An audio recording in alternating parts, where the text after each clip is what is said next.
Selamat datang di cerita sejenak.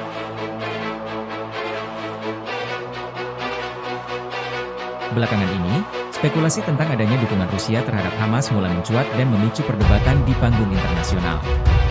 Jika benar, hal ini tentu akan menambah panas ketegangan antara Israel dan sekutu utamanya, Amerika Serikat. Namun, apakah ketakutan ini beralasan, ataukah hanya sebuah persepsi geopolitik yang terlalu dilebih-lebihkan? Hamas, yang telah lama berkonflik dengan Israel, sering mendapat perhatian global setiap kali ketegangan di Gaza meningkat. Organisasi ini dikenal dengan aksi militannya yang berusaha melawan kedudukan Israel atas wilayah Palestina. Israel dan sekutunya, Amerika Serikat, telah lama menyebut Hamas sebagai kelompok teroris, dan segala bentuk dukungan terhadap mereka dipandang sebagai ancaman bagi stabilitas kawasan. Rusia, di sisi lain, memiliki kepentingan strategis di Timur Tengah.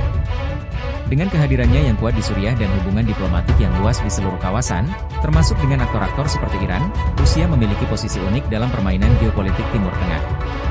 Namun, tidak ada bukti nyata bahwa Rusia secara aktif mendukung Hamas secara militer atau logistik.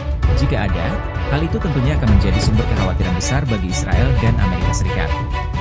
Namun, kita tidak bisa menutup mata bahwa Rusia kerap memposisikan dirinya sebagai pemain alternatif di kawasan, terutama ketika berbicara tentang isu-isu Palestina. Di saat Amerika Serikat cenderung lebih memihak Israel, Rusia seringkali mengambil pendekatan yang lebih netral, dengan mendukung upaya diplomatik dan negosiasi antara Palestina dan Israel. Hal ini menimbulkan spekulasi bahwa Rusia mungkin secara diam-diam memberikan dukungan moral atau bahkan diplomatik kepada Hamas, meski tidak secara langsung.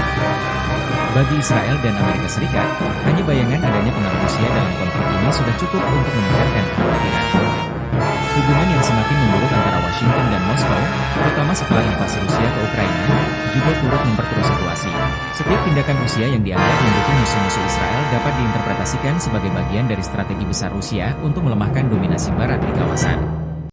Namun, penting untuk tidak terburu-buru menarik kesimpulan. Diplomasi Rusia di Timur Tengah bukanlah hal baru, dan dukungan nyata terhadap Hamas sejauh ini belum terlihat.